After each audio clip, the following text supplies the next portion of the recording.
watching the FBI and DOJ hollowed out, dismantled, and turned into an investigative and prosecutorial extension of Donald Trump's White House. What's going on with y'all, man? Man, y'all subscribe to the channel, man. Let's get to this live reaction. All right, let's go. We are watching it live in real time. It is already happening in that building we visited this morning. In just the last month, Donald Trump's Department of Justice has engaged in a brazen, sweeping purge, a rolling Saturday night massacre, an unmistakable campaign to intimidate, to punish, and to drive out thousands of hardworking, nonpartisan FBI and career DOJ employees. This is happening as we speak.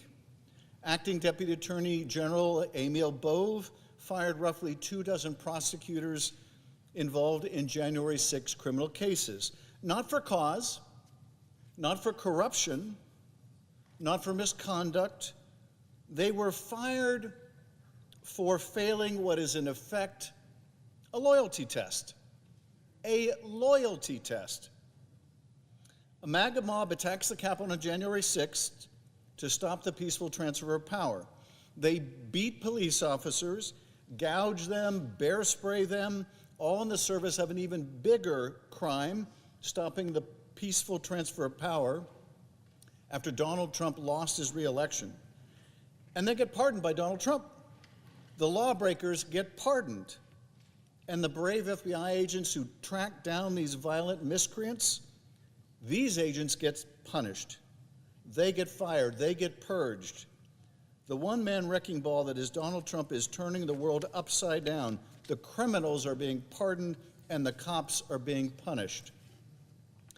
Now, Kash Patel sat before the Senate Judiciary Committee and under oath insisted he knew of no plans to punish FBI employees involved in investigations related to Donald Trump. He positively levitated at the suggestion that such a thing could even be true. Then within days, top FBI agents were fired. Thousands of FBI employees, career professionals, were sent a detailed questionnaire demanding they disclose any involvement in investigations related to the January 6th insurrection. A warning accompanied this. Additional personnel actions could follow. And yet, Mr. Patel testified that, quote, there will be no politicization at the FBI. There'll be no retributive actions taken by any FBI should I be confirmed as FBI director. He sat in that committee room and told the Senate all FBI employees will be protected against political retribution. That was a Thursday. 3 weeks ago, the very next day, the purges began. Before the ink had dried on the transcript of that hearing, the retribution campaign had begun. In his written response to questions, Patel denies knowing about these actions in advance, denies knowing whether he discussed these dismissals with the White House, the DOJ, or the FBI. He wrote, I do not recall having conversations with the transition team about pursuing any particular investigations or targets. I asked him in writing about these actions, and his answer was he doesn't remember. But in fact, whistleblowers have come forward to testify or to state that not only did Patel know about the upcoming purges, he was directing those dismissals. How could he not recall that? It wasn't years ago or even months. It was days before. Days before his written answers to those questions, those written answers where he said he couldn't recall, he was directing these purges covertly as a private citizen. But he doesn't recall. Purges of quality career professionals who dedicated their lives to the rule of law, who have been fired, laid off, or forced out because they dared investigate a violent insurrection on our Capitol. Or the president's retention of classified documents that contained our nuclear and other national security secrets. There was a time in our country when the FBI was weaponized, when it served as a sword for the president, and the DOJ served as his shield. when Hoover authorized covert harassment campaigns against the perceived enemies of the president, we thought those days were over, and they were over until now. We must not put in place a Roy Cohn for the president, someone who will bend and break the law to serve the president's personal and political aims. For therein lies the path to corruption, to unlimited power, and to malfeasance of the highest order. We put up guardrails to prevent one man and his cadre of company men from turning the Bureau and Department into a partisan and lawless battering ram. We must not take them down, because we know the road that lies ahead. And we know that Donald Trump cannot destroy the nonpartisan character of the FBI and the Department of Justice without his enablers. And Kash Patel is Donald Trump's hand-picked enabler and henchman. The guy who would say yes when everyone else would say no to any immoral and unlawful requests made by Donald Trump. The guy who publicized his deep state list, almost half of whom are Republicans. The guy who worked for and retains millions of dollars in stock in a company supported by the Chinese Communist Party. In any normal world, that would automatically disqualify someone from leading the nation's premier law enforcement and counterintelligence agency. This is not someone we would want running the FBI. It would be unthinkable to confirm a nominee who's written an entire book in service of, quote, dramatically limiting and refocusing the scope of the FBI's authority. A nominee who has publicly said, it would be fun to go on a manhunt of government gangsters alongside those who, quote, represent Donald Trump's army to take this country back. I'm of the opinion that the people the FBI should be going on manhunts for are actual criminals, not the president's enemies of the day. The FBI shouldn't serve as Donald Trump's army. Alas, we will not soon forget the last time Donald Trump's army presented itself to us, when they beat down the doors of this Capitol, when they attacked law enforcement and sought to overturn an election. Mr. Patel is quite familiar with that mob. He celebrated them in song. Now, Mr. Patel tried to deny his association with the January 6th choir. He said he had nothing to do with their recording. But earlier on Steve Bannon's podcast, he was all too proud to brag about it. Quote, so what we thought would be cool is if we captured that audio and then, of course, had the greatest president, President Donald J. Trump, recite the Pledge of Allegiance, then we went to a studio and recorded it, mastered it, digitized it, and put it out as a song, now releasing exclusively on the War Room. But when I asked him about this under oath, his response was, and you may never believe this, when he said we did this and we did that, we didn't include him. I don't know what's worse, taking credit for something he didn't do or doing something and then lying about it. But what I do know is this is not the character of someone who should be director of the FBI. At the hearing, I also asked him to turn and face the Capitol Police officers in the room. These officers from the same department that suffered such grievous injuries on January 6th. He couldn't do so. He couldn't look them in the eye. And I don't blame him for being too ashamed. He should be ashamed, celebrating their victimization in a song. He should be ashamed.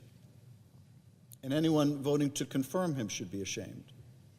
And yet here we are, on a fast track to rubber stamp his confirmation, asked to turn a blind eye as he takes control of the most powerful law enforcement agency in the country. That is what my Republican colleagues seem poised to do, and I will ask again, how on earth did we get here? And where are we going?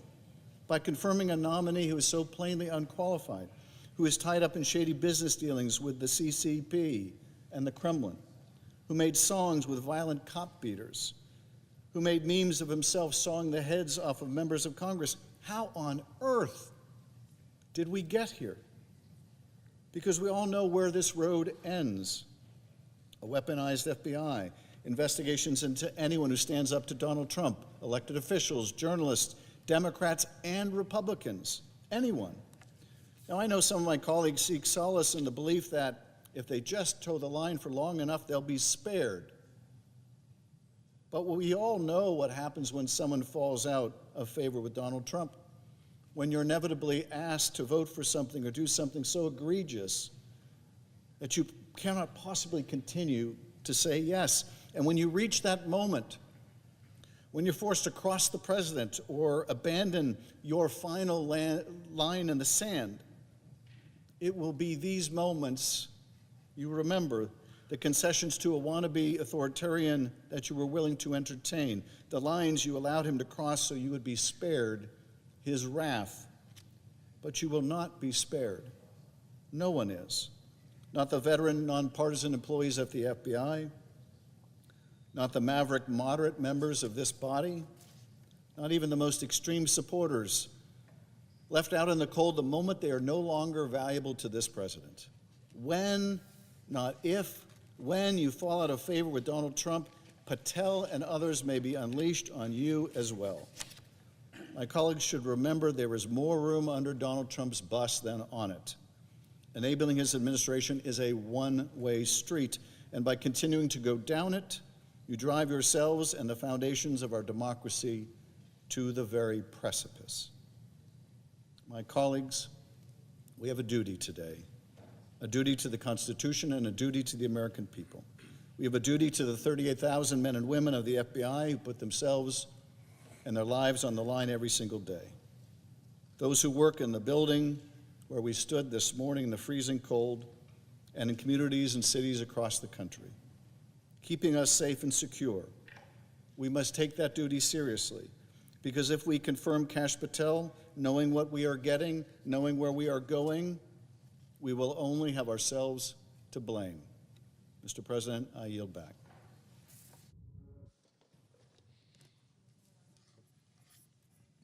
The senator from Rhode Island is recognized. Thank you, Mr. President. I'm here to join my distinguished colleague from California in opposition to the nomination of Kash Patel and to make crystal clear to this body what he is going to do in that job. He has shown who he is. So when these things go wrong, I want to be absolutely clear that our Republican friends were warned. They will own the consequences of Kash Patel's misbehavior. Let's start with the fact that unlike any FBI director before, this guy is a vitriolic partisan. And those are the stripes he shows when he is left to his own devices, and those are the characteristics he will revert back to when he is running the FBI. Just a few simple examples. This is from his book that contains, called Government Gangsters, and this is a page of his enemies list.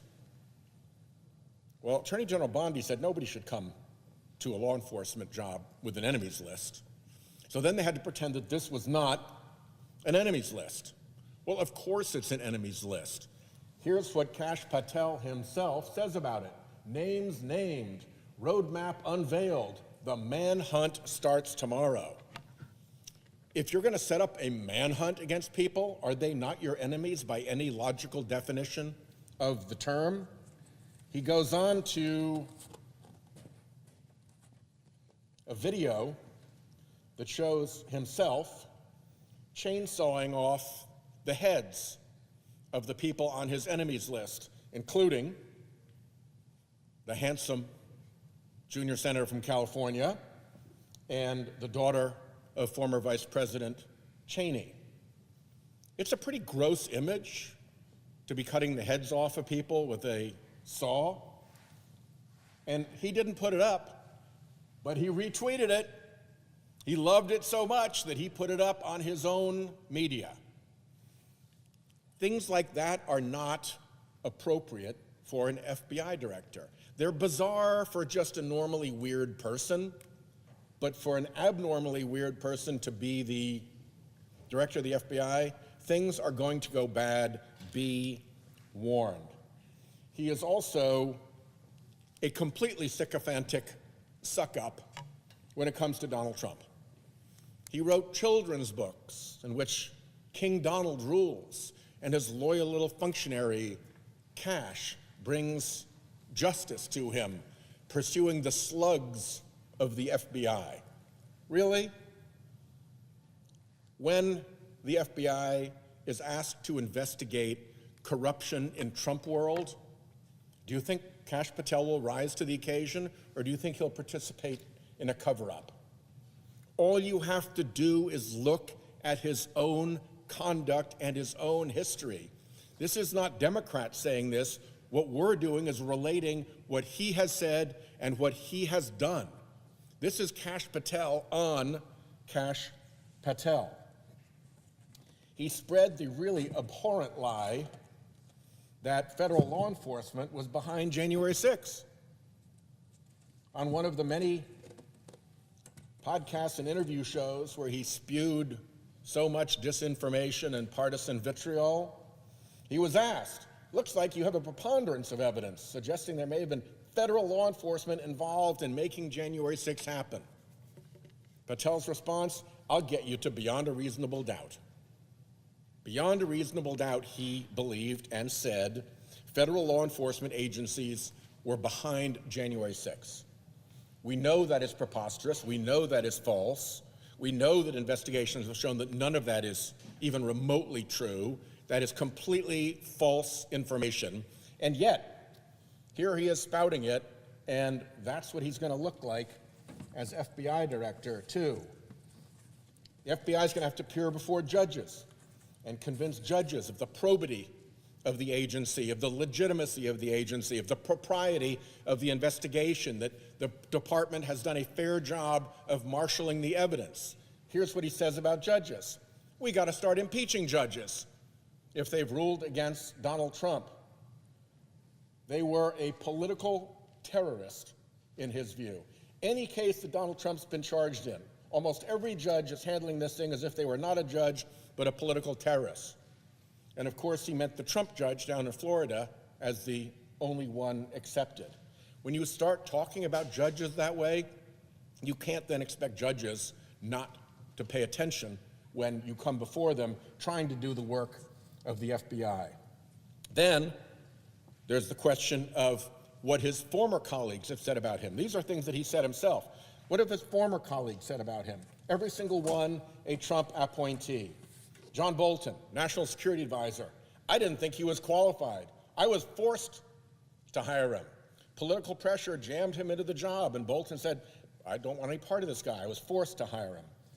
The Attorney General Bill Barr. They tried to force him on Bill Barr as deputy director of the FBI, and he said, Patel has virtually no experience that would qualify him to lead the FBI, and said, over my dead body does he get that job. These are the job recommendations of his own colleagues that show his unfitness. Over at the CIA, they tried to stuff him in someplace. And the director of the CIA, Gina Haspel, I'm no friend of Gina Haspel, but here's what she said about him. If he came over, she would resign before allowing Patel to assume a position as her deputy. This is a guy who has a record of engagement with Trump appointees that show that he is not qualified, not capable, and somebody that they would resign before they'd let work for them. And now we're supposed to let him work for the American people? It is ridiculous. He testified once in state court on a Trump-related case, and his testimony was, to put it mildly, not convincing. Here's what the judge said. The court finds that Mr. Patel was not a credible witness. His testimony is not only illogical, but completely devoid of any evidence in the record. Okay, people come into court, they lie, the court doesn't believe their nonsense, and statements like this happen all the time in court. But here's where they don't happen. They don't happen with federal law enforcement agents. Because when I was the U.S. attorney in Rhode Island, if one of my FBI agents had gone over into the United States District Court in Rhode Island and testified in a criminal case in such a way that one of the United States District judges said about that witness, he was not a credible witness, his testimony was illogical, devoid of evidence in the record, we'd be looking into that. This comes darn close to being what is called giglio material, material that the government is forced to disclose to future defendants when it bears on the credibility of a government witness, an agent who is a government witness. People lose their careers over giglio material. This, if he was an FBI agent, would have caused a response in headquarters to say, what the hell is going on? How did one of our people get involved in such flagrantly fake testimony that he was called out by the judge in the case like this? And this is the person that they want to put in charge of the organization, whose probity and whose professionalism and whose integrity are essential to the successful working of the organization. And the guy was basically called out as a liar and a fraud in plain court. This guy is a hot mess. And when you have a character like this that lies in court, that runs chainsaw memes about your opponents, that every person who he tried to work with who was senior in the Trump administration said, get this bum out of here, I don't want to be anywhere near him. That's a record. And you all, my Republican friends who are going to vote on this guy, when he gets there and he does what his character tells us he will do, don't think this isn't going to come back to haunt you. And by the way, don't think that his Trump servience as FBI director won't turn on you. Just because he's a vitriolic partisan who despises Democrats doesn't mean that when Trump's ire moves someplace else to Republican office holders, he won't be there to deliver the FBI as an enforcer against you. So there's a lot to be concerned about. I'll close with this. Never before in the history of American law enforcement has somebody sought to attain a high position in American law enforcement who has pled the Fifth Amendment. Not only did he plead the Fifth Amendment, but he refused to tell the committee what it was all about. You can't plead the Fifth unless you have a reasonable expectation that could put you in jeopardy of a crime. What crime? How in jeopardy? Explain that. You're not just a normal person, you're trying to be the head of the FBI. In a civil case, pleading the Fifth entitles the judge to instruct the jury to draw an adverse interest about your testimony, that the jury can find against you because you took the Fifth. Why we have not had a straight answer yet from our Republican colleagues about why the guy who wants to be the head of the FBI pled the Fifth? It is an unprecedented, terrible situation. With that, I yield the floor.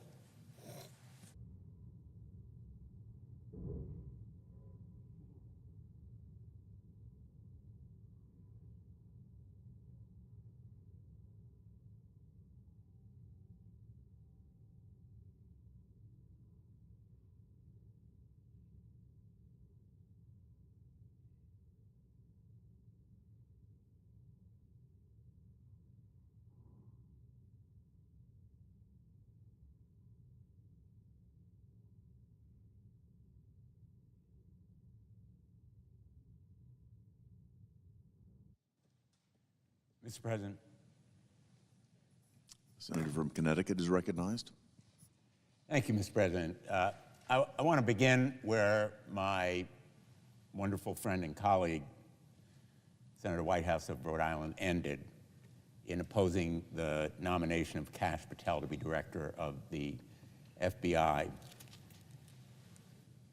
I served as United States Attorney as well, and I know firsthand what an investigation and a prosecution can do to an individual's life, even without a conviction. I used to tell my staff the most important thing we decide to do is to start an investigation or bring charges, because that person will be under a magnifying glass, having to defend himself, even if no charges are brought, and to defend himself even if there's no conviction, and the charges themselves can do irreparable harm to a person's reputation, his finances, his family, his life. We entrust these positions, investigative and prosecutorial, to people who deserve the credibility and reliance that we give them. So the position of director of the FBI or Attorney General of the United States or prosecutors and investigators who work for them are not ordinary positions. Even potentially in certain situations, they are more powerful than a member of the United States cabinet in the impact they can have on individual lives. For the ordinary nominee, any of the defects in character or experience or performance in past jobs would have been disqualifying. We live in a time that is not ordinary, and this nominee is not normal. I've never seen any nominee to a position of significant responsibility that has as many disqualifying factors in his or her background.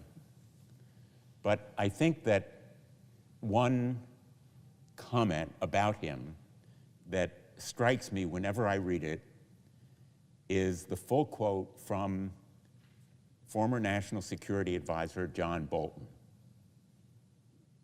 Part of that quote has been cited by previous speakers. I want to read the whole quote. Kash Patel's conduct in Mr. Trump's first term and thereafter indicates that as FBI director, he would operate according to secret police chief Lavrenti Beria's reported comment to Joseph Stalin, "Show me the man, and I'll show you the crime." Now, very few people remember Secret Police Chief Beria and the terror he caused in carrying out Joseph Stalin's edicts to destroy people's lives, to execute them, to eliminate their families. But the mantra of Beria and Stalin, "Show me the man and I'll show you the crime. Make up the crime to fit the man and we will eliminate him." We're talking here about a nominee who has an enemies list. He calls it something different. He calls it government gangsters. And he's on a manhunt for them. Manhunt is his word. He can use different words, but the point here is he is on a mission to use the powers of this office in Donald Trump's name for political retribution against his enemies, against Trump's enemies, against MAGA's opponents. To use these institutions for political retribution is the height of irresponsibility. Even to hint at it ought to be disqualifying, and he has made it explicit in his past writings and his statements and speeches, not just a couple of times. It is a theme that runs through his public comments, that eliminating enemies through the use of prosecution is not only acceptable, but it's desirable. The FBI is a very special agency, 38,000 civil servants, including 13,000 special agents who go after international and domestic terrorism, cyber criminal syndicates, foreign espionage, organized criminal enterprises, including drug cartels, sexual exploitation, and human trafficking, and many other crimes that affect our lives and the lives of everyday Americans across the country. All different backgrounds, races, religions can be victims of crime that the FBI investigates. And the FBI agents put their lives on the line because pursuing these crimes often puts them at risk from bad guys who may not even know that they're shooting at an FBI agent, but it's somebody pursuing them. They may not know that an FBI agent is operating undercover, and they may be killing him. And so the FBI's work is a dangerous business, but it is for our good and our safety. The American people deserve an FBI leader who is worthy of them. The American people deserve a director of the FBI who will keep them safe and who will make that safety a priority. But in recent weeks, the Trump administration has systematically weaponized and politicized both the FBI and the Department of Justice. On her very first day of office, Attorney General Bondi created a, quote, weaponization working group. Let me repeat that. Weaponization working group. And specifically named targets to be investigated: Letitia James, Alvin Bragg, Jack Smith. All of them have led legitimate prosecutions and lawsuits against President Trump. There have been reports that prosecutors and FBI agents have been reassigned from drug trafficking to do immigration enforcement, from terrorism task forces to immigration enforcement. And the administration has issued allegedly unethical or illegal orders, causing many top prosecutors to bravely resign rather than betray their oaths of office. We're talking about men and women who love their jobs in the Department of Justice and do them well. And they have sacrificed those jobs because they were ordered to take action that was unethical or illegal in their view. We need now more than ever an FBI director who is trustworthy and devoted to the ideals and values of the Department of Justice and the Constitution above all.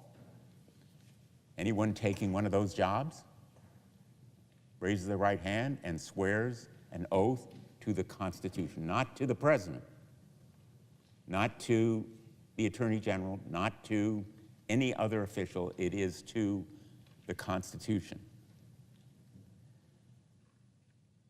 Kash Patel is not that person, not the person to have that immense responsibility, most especially at this moment.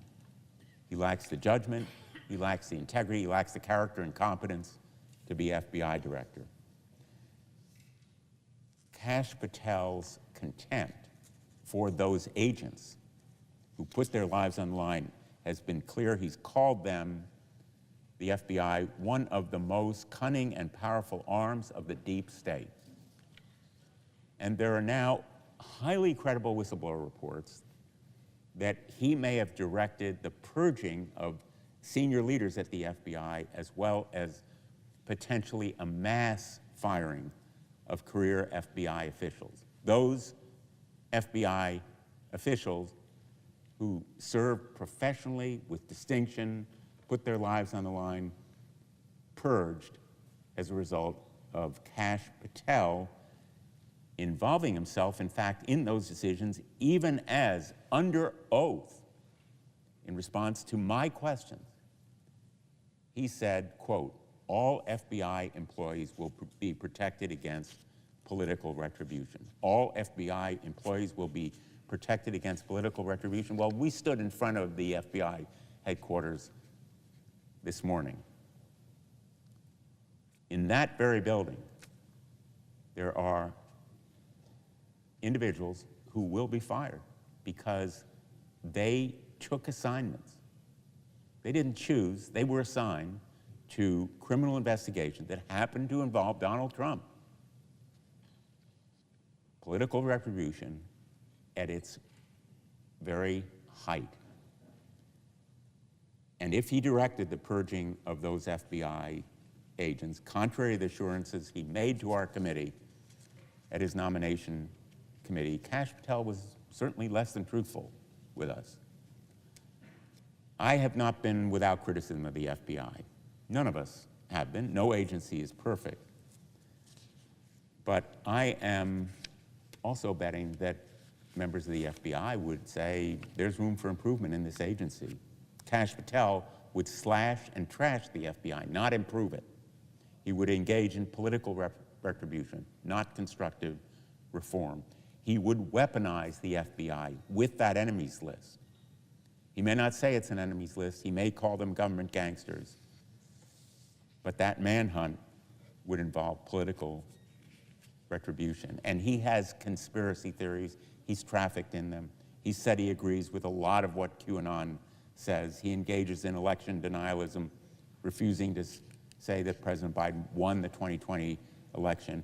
He's even suggested that the FBI planned the January 6th attack on the Capitol. And he has glorified those rioters by calling them political prisoners and, in fact, aiding them in their defense. Even the rioters who attacked and assaulted police officers and did them grave injury and in some instances contributed to their deaths. He has joined them in song, producing the J6 choir's recording. And he has refused to be honest when it really matters, pleading the Fifth Amendment in the case about Donald Trump's handling of classified documents, and then denying us, or at least refusing to cooperate in providing us with access to the testimony that he offered. The litany of questionable comments, actions by this nominee shows he lacks the character and competence for this job.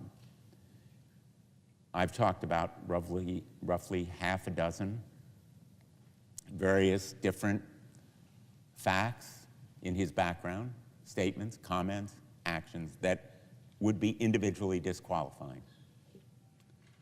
Altogether, they paint a picture of someone who has no proper role anywhere near a law enforcement agency, let alone director of the FBI. I'm appalled that my Republican colleagues voted for him in committee unanimously on their side. I'm appalled that so few may vote against him on the floor today. But I am absolutely sure of this one thing. This vote will haunt anyone who votes for him. They will rue the day they did it. To my Republican colleagues, think about it.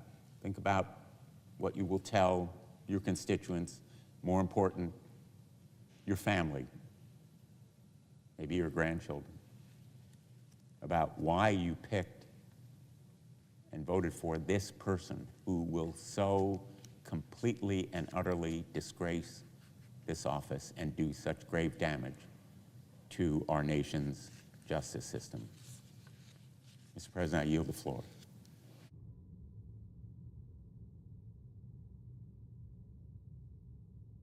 President, I ask permission to speak up to 10 minutes. Without objection, the senator from Vermont is recognized. Thank you, Mr. President, and I thank my colleagues for joining me here today. I oppose Kash Patel and believe he is the dangerously wrong choice to serve as the director of FBI. We all have great admiration for the FBI. The men and women there serve our nation, do hard work every day, and for decades they've served as a non-political agency that protects us and defends the rule of law. I believe that Mr. Patel is on a mission to wreck the FBI. It's his own words. He wants to turn the FBI building into a monument or museum to the deep state. You know, I believe that this country and Congress is in the midst of a slow-moving but rapidly accelerating constitutional crisis. This is real, and we can ignore it or see it. It began most visibly, of course, in January 6, 2021, when two norms of this republic, the peaceful transfer of power and the renunciation of violence to affect the outcome of a vote count and certification, were breached, and where many members of the House and Senate also voted against certifying the election of the person chosen by the people in their own states. The president continues to say that the election was stolen, and he has coached his nominees to embrace the big lie. Mr. President, the first month of the Trump administration has shown a contempt for the Constitution, an acceptance of lawlessness that is dangerous to the future of our republic. President Trump's election denialism was only an early sign of his disregard for the norms and requirements of the Constitution. Now empowered in a second term by a Congress and a judiciary which refused to assert their independence, Mr. Trump has enacted executive order after executive order to dismantle our institutions. He doesn't have the authority to do what he's doing.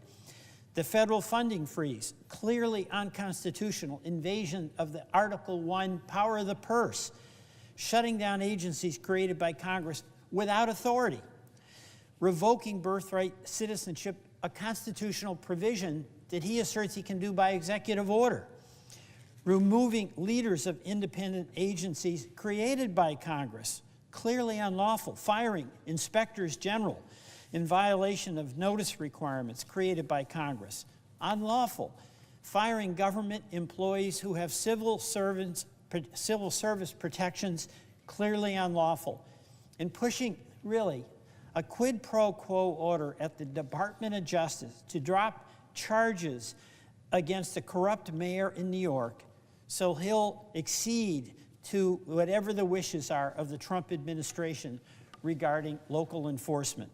And that's only a short list. And we have reached a point where a federal judge has found that the White House defied his order to release billions of dollars in federal grants, marking the first time that a judge has expressly declared that the Trump administration is disobeying a judicial mandate. That is trouble. The country is headed into a situation where, in addition to acting without authority, the president and his enablers are indicting, he will defy rulings from the third branch of our government. Vice President Vance has made it very clear what his point of view is on judges. Judges aren't allowed to control the executive's, quote, legitimate powers. And if the courts don't like it, let them enforce it. Of course, under our Constitution, since Marbury versus Madison, the court is the final arbiter of what is legitimate or what is not. And the executive branch must enforce the laws as interpreted by the co-equal branch of government. Mr. President, it is my view that this administration is showing maximum contempt for core constitutional values, including, most importantly, the separation of powers. This is not about what the president's agenda is. This is about his disregard about the limits that apply to each branch of government. And we have a dilemma. There are many in Congress that are fully in support of President Trump's policies. That's his right to pursue them, any member's right to support them. But it has to be that we accept our unique responsibility, each of the 100 U.S. senators, that we have to guarantee that in pursuit of those policies, it is done within constitutional boundaries. That is the glue that has held this country together through thick and thin for nearly 250 years. You know, this is not just talk about civic aspiration. It's a recognition that the separation of powers, that the system of checks and balances, we're custodians of that, each of us here. That the concept of the executive's ambition should be matched with the ambition of the legislature. That's what's held us together through the turmoil of our own history. We have fierce debates about important public policy matters, but what allows us to resolve them, despite intense disagreements, is staying within the guardrails of the Constitution. That process is being threatened directly and aggressively. The president's attack on our Constitution on January 6th has continued to this day. We've witnessed a renunciation of the decision that the American people made in the 2020 election by President Trump's nominees. Many of them who came before us, including Mr. Patel, were unable to simply say who won the 2020 election. They continued the Stop the Steal narrative even 4 years later. And now we have President Trump in his first month in office acting in ways that continues to challenge the constitutional order. I'm voting against Mr. Patel primarily, but not exclusively, because he's clearly an instrument in that effort to continue eroding the precepts of the Constitution on separation of powers. And I urge all my fellow senators, Republican and Democrats, to embrace the responsibility we have to assert our responsibility and authority as a co-equal branch. This is a difficult time, particularly for many of my esteemed colleagues on the Republican side. You may support, as I mentioned, the policies of the president, but we've got to take a look at how he is going about trying to implement them. That really matters. We are all custodians of the constitutional order. I'm regarding what President Trump has been doing in his first month in office as an illegal rampage. It's a rampage of illegality. He's showing a contempt for Congress and a contempt for the United States judiciary. Mr. Patel has signed on to that agenda. He isn't just someone who will be forced to participate in the president's campaign of retribution. He's an active participant. He's got his enemies list. We know this because his own words said what was the FBI doing planning January 6th for a year? No basis for that other than to set up the attack on the good men and women of the FBI. Mr. Patel is the one who created a list of deep state individuals. This is like Russia kind of stuff, half of whom are Republicans in the so-called deep state. And he called it nothing more than a cabal of government gangsters and allies. This is the department he's going to be leading, really. And he's the one who said, thank you to President Trump for helping put so many government gangsters in their place. Mr. President, Mr. Patel is not the person to lead the FBI. And my hope is that all of us should consider what Mr. Patel will do. He's going to use the power of the FBI to go after all those in government, those in the media, and those across the country he doesn't agree with. He cannot serve as the next director of the FBI. I yield back. All post-cloture time has expired. The question occurs on the nomination. Do I hear a sufficient second? There appears to be a sufficient second. The clerk will call the roll. Ms. Alsobrooks, Ms. Baldwin, Mr. Banks, Mr.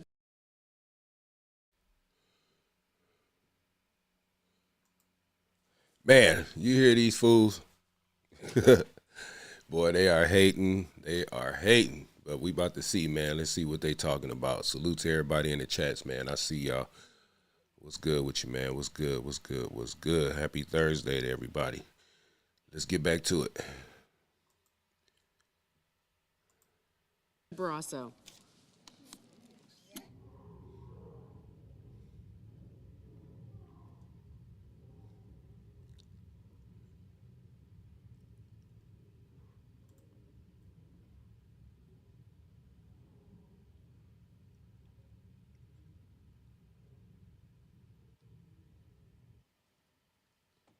Mr. Bennett.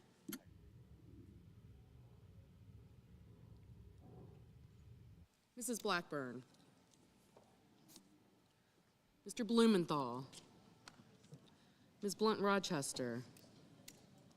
Mr. Booker.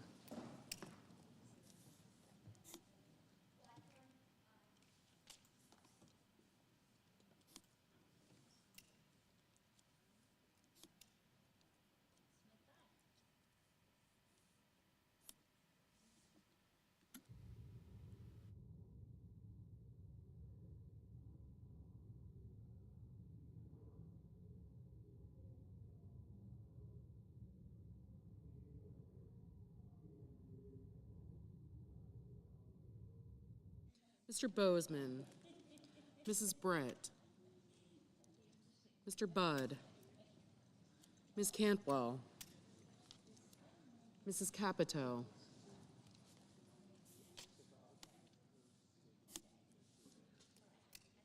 Mr. Castee, Ms. Collins, Mr. Coons, Mr. Cornyn, Ms. Cortez Masto, Mr. Cotton, Mr. Kramer, Mr. Crapo, Mr. Cruz, Mr. Curtis, Mr. Daines, Ms. Duckworth,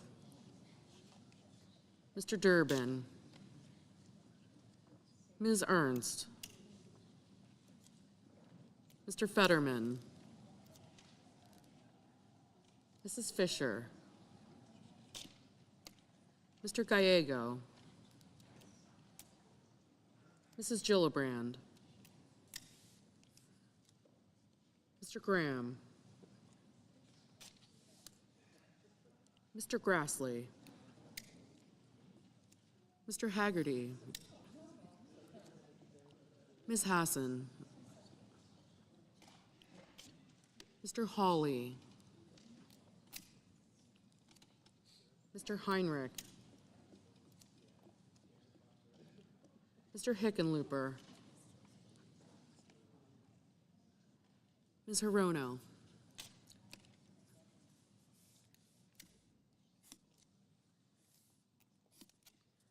Mr. Hoven, Mr. Husted, Mrs. Hyde-Smith, Mr. Johnson, Mr. Justice, Mr. Kane,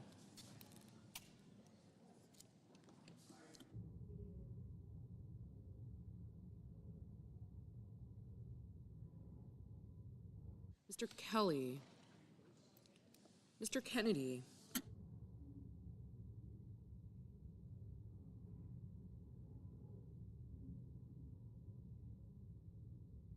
Mr. Kim, Mr. King, Ms. Klobuchar, Mr. Langford, Mr. Lee, Mr. Lujan, Ms. Lummis, Mr. Markey. Mr. Marshall. Mr. McConnell. Mr. McCormick. Mr. Merkley. Mrs. Moody.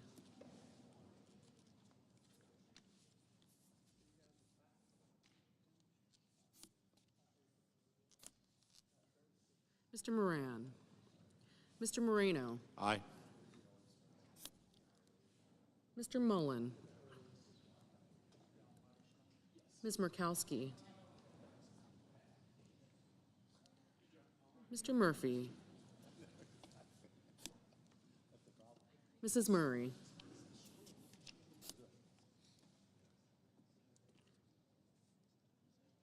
Mr. Ossoff. Mr. Padilla. Mr. Paul. Mr. Peters. Mr. Reed. Mr. Ricketts. Mr. Risch. Ms. Rosen. Mr. Rounds. Mr. Sanders.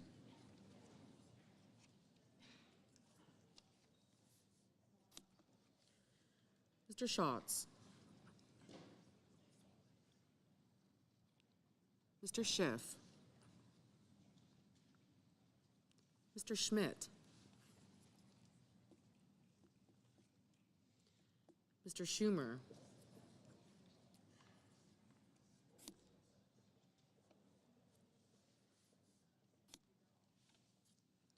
Mr. Scott of Florida. Mr. Scott of South Carolina.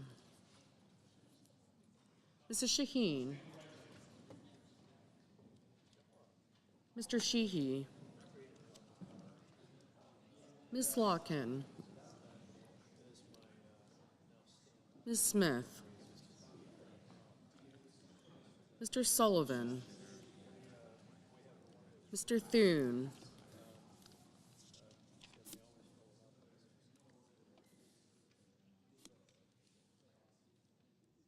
Mr. Tillis. Mr. Tuberville.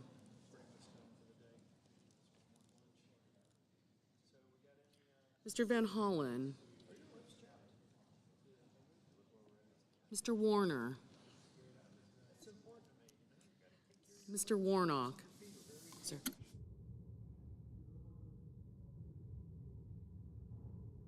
Ms. Warren. Mr. Welch. Mr. Whitehouse. Mr. Wicker. Mr. Wyden. Mr. Young.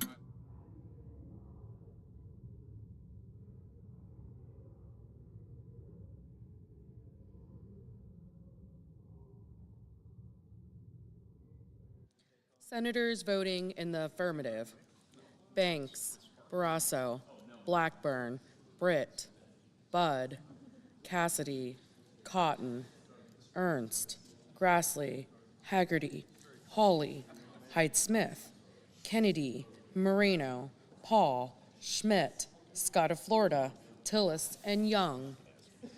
Senators voting in the negative: Duckworth, Durbin, King, Lujan, Murkowski, Murphy, Padilla, Peters, Sanders, Warner, and Welch.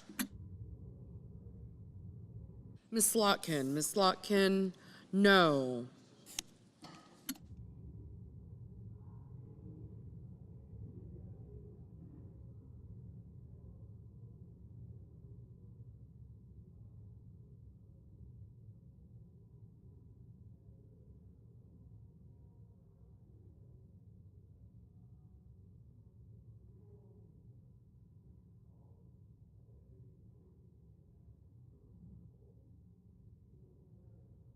Mr. Sheehy, aye. Mr. Schatz, no.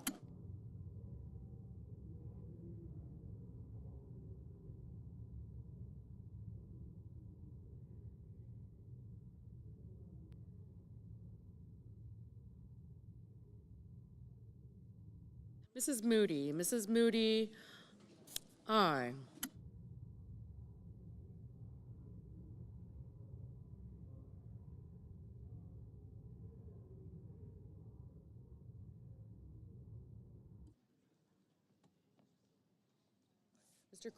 Mr. Crapo, aye.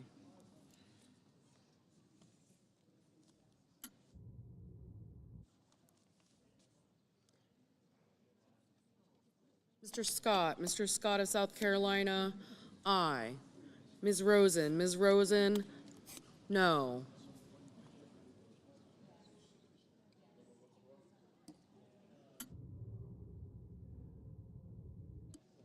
Mr. Tuberville, aye. Mr. Husted, aye. Mr. Johnson, aye.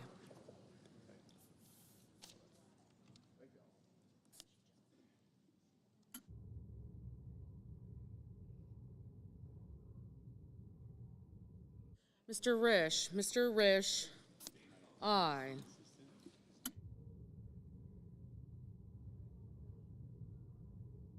Mr. Kelly, no.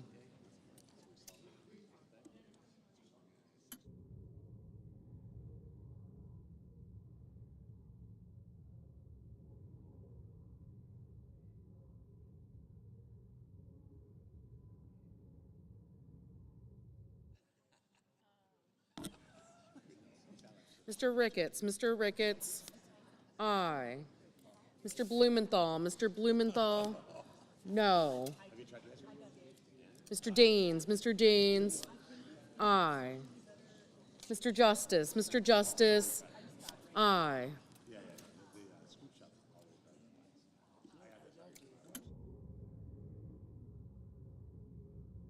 Ms. Cantwell, no. Mr. Graham, aye. Ms. Collins, no. Mr. Marshall, aye. Ms. Lummis, aye. Mr. McCormick, aye.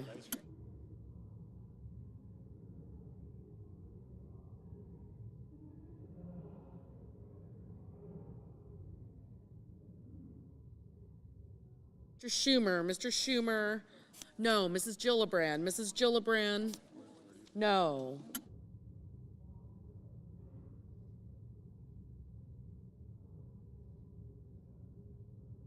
Mr. Sullivan, aye.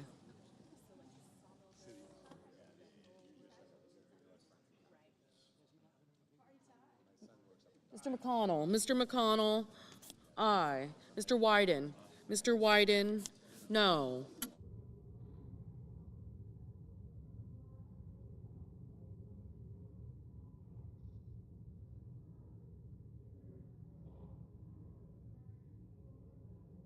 Ms. Alsobrooks, no. Mr. Kramer, aye. Ms. Blunt Rochester, no. Mr. Kim, no. Mr. Merkley, no. Mr. Langford, aye.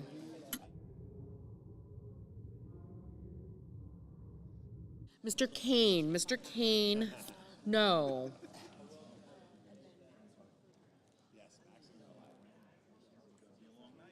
Mr. Warnock, no. Ms. Hirono, no.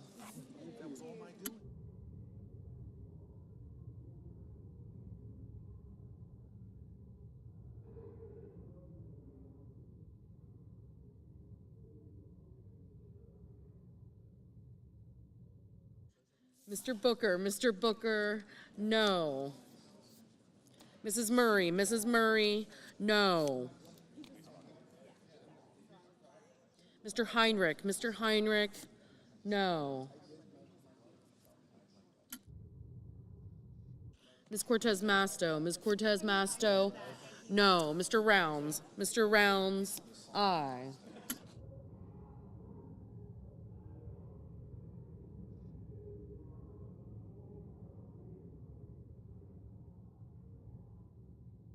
Mr. Moran, aye.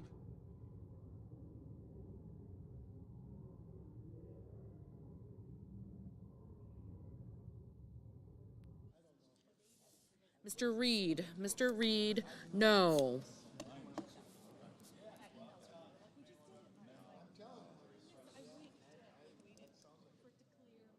Mr. Thune, aye.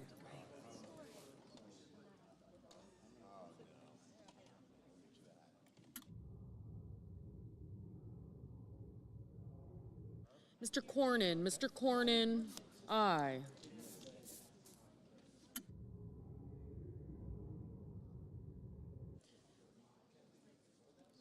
Ms. Warren, no. Ms. Hassan, no. Mr. Ossoff, no.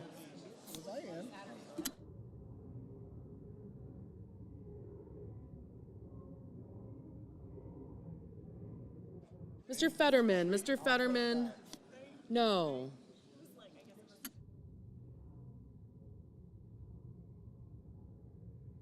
Ms. Smith, no.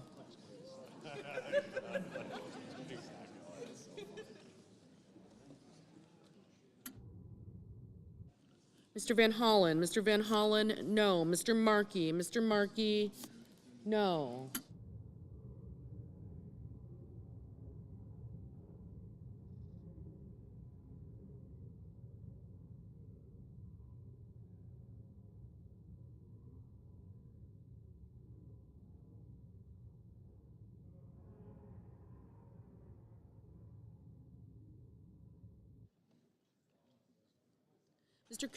Mr. Coons, no.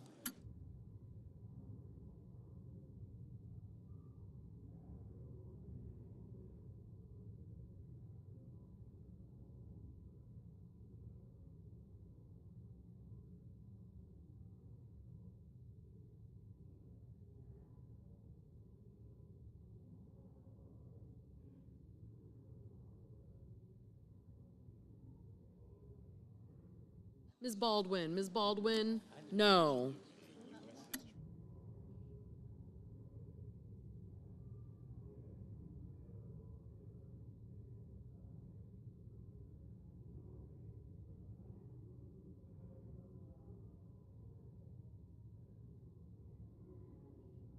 Mr. Hickenlooper, no.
Mrs. Shaheen, no.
Mr. Bozeman, Mr. Bozeman, aye.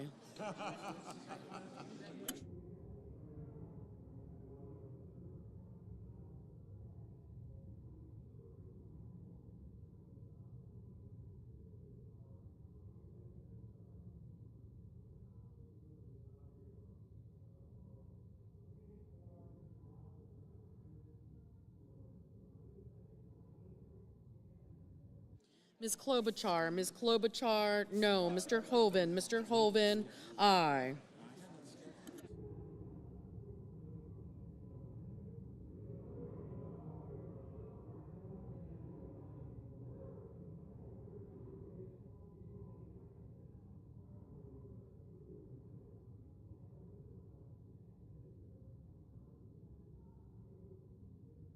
Mr. Schiff, no.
What y'all think, man? In the chats, let Mr. me know Bennett. what y'all think, man. Mr. It's a lot of Bennett? no's going up there. No. But I know that's all just the Democrats. Mrs. Capito, aye. I think he's going to be Mr. confirmed. Mr. Wicker, aye.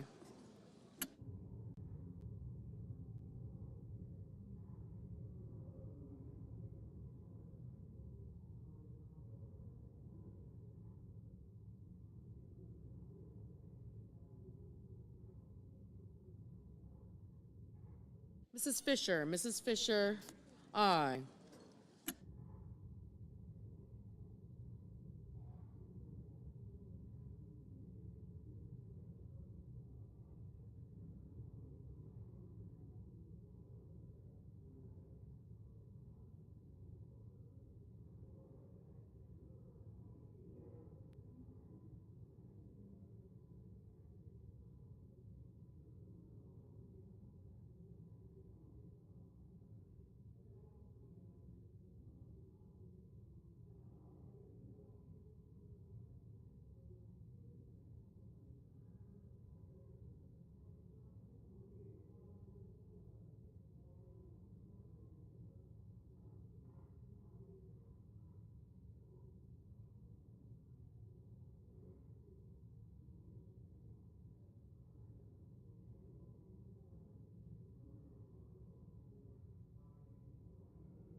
Mr. Cruz, aye.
Mr. Mullen, aye.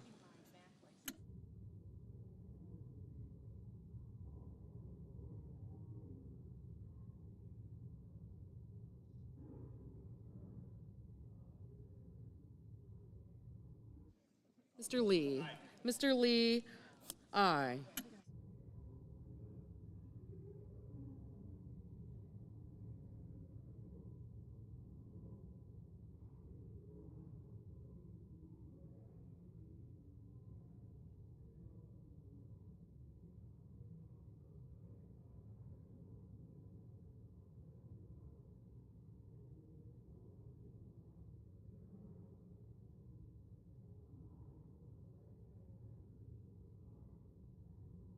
Mr. Gallego, no.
Mr. Curtis, aye.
Mr. Whitehouse, no.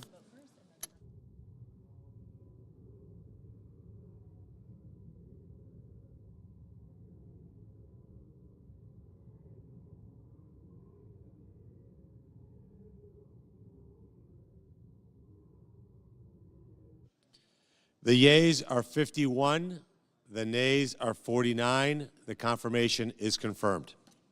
Under the previous order, the motion to reconsider is considered made and laid upon the table, and the President will be immediately notified of the Senate's actions. Hold on. Uh-oh, y'all. He did it, y'all. Kash Patel is about to wreak havoc on these damn Democratic crooks. Man, you know what I'm saying? Man, the Democratic Party, them crooks gonna be like, what? Help me. They like, what? Help me. Yeah, he made it, y'all. He made it.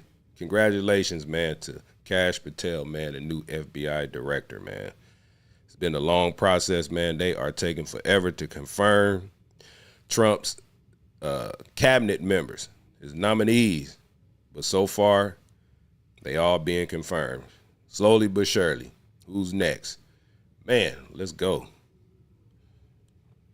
Put a number one in the chats, man, if y'all believe that he's going to make a good FBI director. Number two, man, if he's not. Be honest. I recognize the senator right. from South Carolina. Thank you very much to my colleagues. We'll soon be starting He is in what's commonly there. called a vote-a-rama. If you've never been in one, it's okay. But no, it's a chance to have a spirited discussion and debate about policy and about the budget resolution. So what's happened here is that the Budget Committee reported out Senate Concurrent Resolution 7 that will allow through the reconciliation process the spending of money and the reduction of spending based on different committees. This resolution allows for $175 billion of border and immigration policy enhancements, but it doesn't spend a penny. It allows the All Judiciary these Committee, motherfucking Democratic Homeland Security Committee to come up with Adam up Schiff to and all these boys, they $175 are billion looking to lead plan the country to right secure our now. border and do immigration reform. And what will happen is that those two committees, Mr. President, will work with the Trump administration to meet their priorities. There's nothing in this resolution directing one dime of spending, and no spending bill can be implemented without presidential signature. So I want to make sure that's clear. There's $150 billion in increased defense spending. Why? Because we have a lot of threats. Since the withdrawal of Afghanistan, radical Islam is on the rise. We've got a hot war with Russia and Ukraine. Israel's facing enemies on 7 sides. We've provided weapons to our allies in Ukraine and Israel. We've run out of 155 howitzer rounds for a while. We've got to reinforce our industrial base. We need more money into our military yesterday to make sure that we can deter war, and if we get them to a war, we win it. So the $150 billion will be allocated by the Armed Services Committee. We don't direct how the $150 billion is spent. We just allow the Armed Services Committee to spend that much if they choose. They decide what to spend it on. So this idea that there's somehow money in this resolution for Ukraine or any other specific purpose is not true. All we do is create a number for the committees to mark up to, and it's up to the committee as to what is in the $150 billion package. And to all the colleagues here, you'll eventually get to vote on that work product. And if you don't like it, you can vote no, and eventually that work product will have to be signed by the president. So that's the way the process works.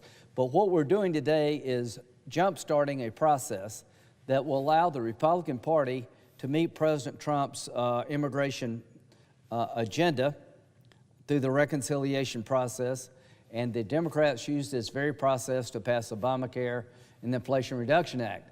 We're going to use it to secure our border. We're not going to grow the government just for the sense of growing the government. We're not going to create the Green New Deal. We're going to create border security transformational in nature. Ladies and gentlemen, we're about to embark on a plan to jumpstart the most transformational border security bill in the history of the United States, because we need it yesterday. We've had 11 million people come to this country legally. Fentanyl kills 3,000 Americans every 2 weeks. It comes across that southern border. We're running out of detention space to hold people. Tom Homan, the border czar, came to the Republican Senate last week or 2 weeks ago and said that ICE is out of money. This resolution jumpstarts the process to get Tom Homan the money he needs to fill the promises we made, to build more detention beds so you don't have to let people go. Laken Riley's murderer was in detention and released because of lack of bed space wound up killing the young lady. That should never happen again. When you're detained, we should hold you and process you according to law, not release you. We need more detention beds. We need to finish the wall. This $175 billion will be allocated by the committees in question, and it will allow President Trump to finish the wall, secure the border, and deport criminals. ICE is out of money. If you think it's a good idea to go after the criminal gangs that have come here over the years illegally, then you're right. To my Democratic colleagues, you should be working with us, not against us. Everybody should want to clean up the mess of the last 4 years. Everybody should want to go after criminal gangs. Everybody should want to secure the border because it's a national security nightmare. And nobody should want the dilemma of a nation having to let somebody go who could potentially be dangerous because you have no place to put them. This $175 billion will allow the most transformational border security bill in the history of the country at a time of great need. The $150 billion will be allocated by the Armed Services Committee. They'll decide what to spend it on, but there's a lot of modernization we need of our nuclear triad fleet. We need more weapons. Our stockpile is low. There's a bunch of things we can spend $150 billion on, but we'll let the Armed Services Committee decide those priorities. When it comes to the border security $175 billion plan, the committees of jurisdiction will allocate that money, not this resolution. But without this resolution, we can't move forward. Why is this resolution important? Without this bill passing, Senate Concurrent Resolution 7, there is no hope of getting money for the border the way it needs to be done. Without this resolution passing tonight or early tomorrow, we're not going to get any money for the military without having to negotiate non-military spending increases. We don't have a lack of spending problem in our country. We have spent way too much on things that don't matter enough. Part of this process will be committees finding offsets, reducing spending. So we're telling the Armed Services Committee, spend $150 billion the way you see fit.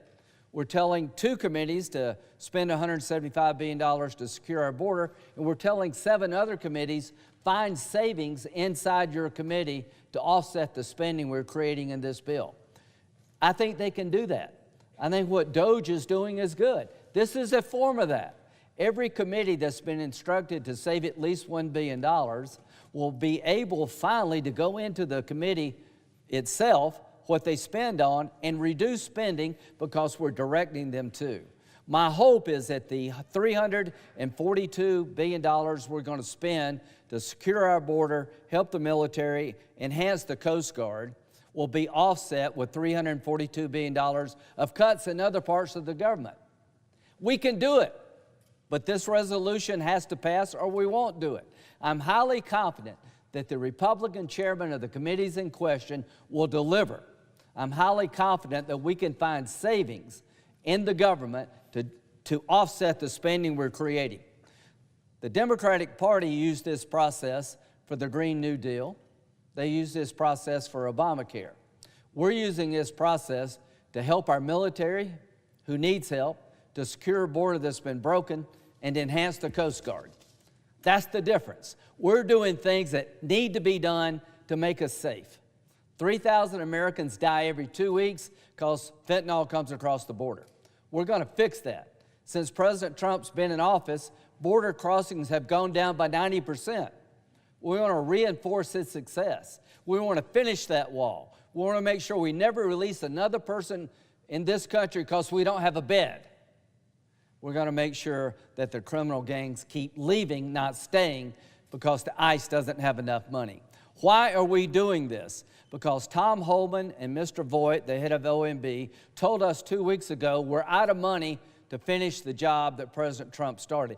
To my House colleagues, I prefer one big, beautiful bill that makes the tax cuts permanent, that does the things we need to do on the border and with our military, and cuts spending. I wish you all the best. I prefer what you're doing to what we're doing, but we got to have a plan B if you can't get it done soon.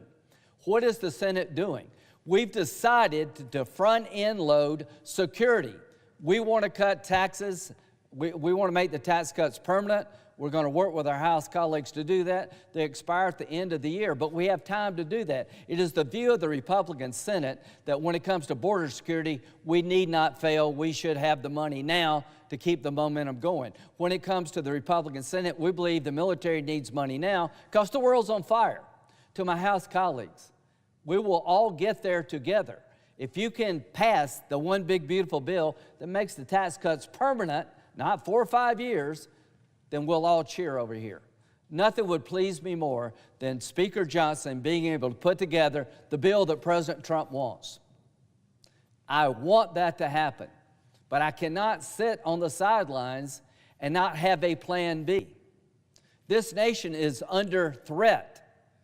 The illegal immigrants who have come here by the millions need to be sent back by the millions. The border needs to be secured. The wall needs to be finished. We need more detention space. We need to upgrade our military capability now.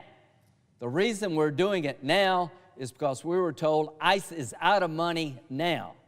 So I'm hoping that the House can deliver, but I am very confident that the Senate, early in the morning, Republicans, not one Democrat vote, will set in motion a process that will transform our border security to the most modern, aggressive border security plan in the history of the country, north and south, that will set in motion $175 billion of new spending to secure the border in a way that's never been achieved in the past. If this resolution fails, God help us all.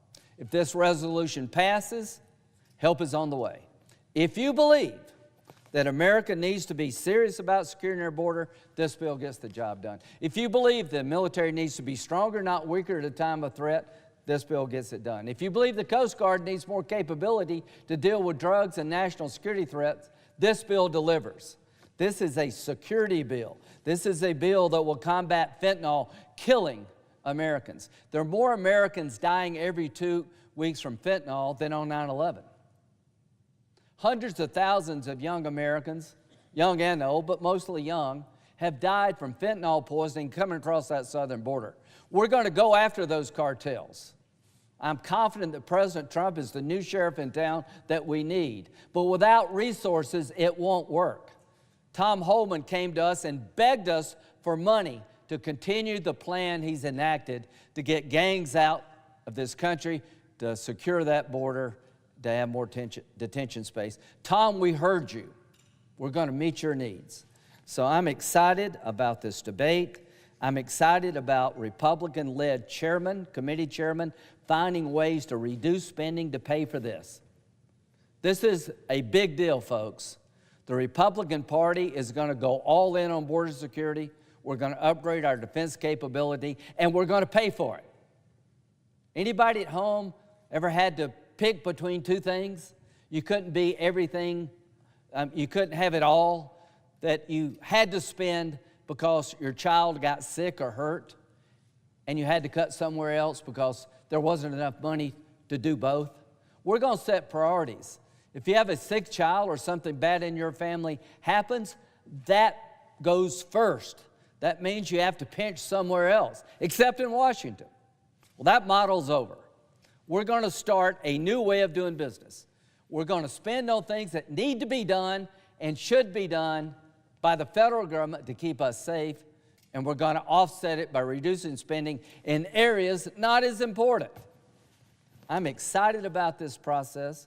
I urge my colleagues to come down on both sides of the aisle and participate in this debate.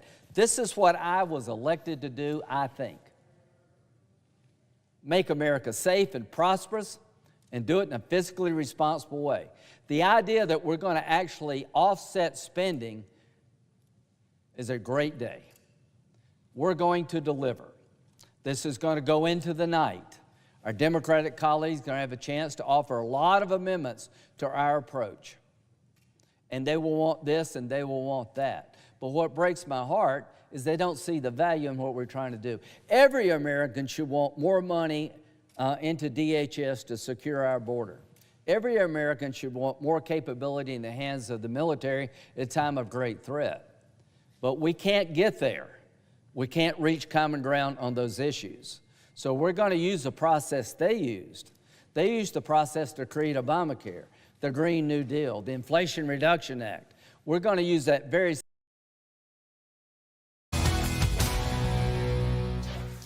Amazing. Meanwhile, how about this? President Trump signing an executive order ending all federal taxpayer benefits for illegal immigrants. Lucas Tomlinson is live in Washington with more. Hey, Lucas. Well, good morning, Ainsley. Good morning, guys. Some eye-opening numbers for you this morning. President Trump's executive order bars illegal aliens from receiving federally funded benefits to the total of $177 billion. And here's a little breakdown for you. It includes $59 billion for Obamacare premium tax credits, $43 billion for the earned income tax credit and the child tax credit, $40 billion for Medicaid and Children's Health Insurance Program, $15 billion for food stamps, $13 billion for children nutrition programs, and $4 billion for the supplemental security income. A lot of acronyms for you this morning.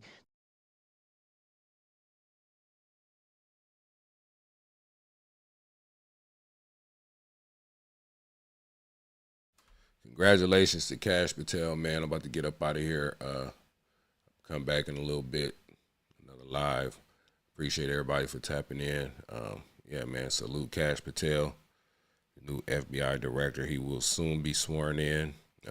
Can't wait to see that. But other than that, man, y'all enjoy y'all day.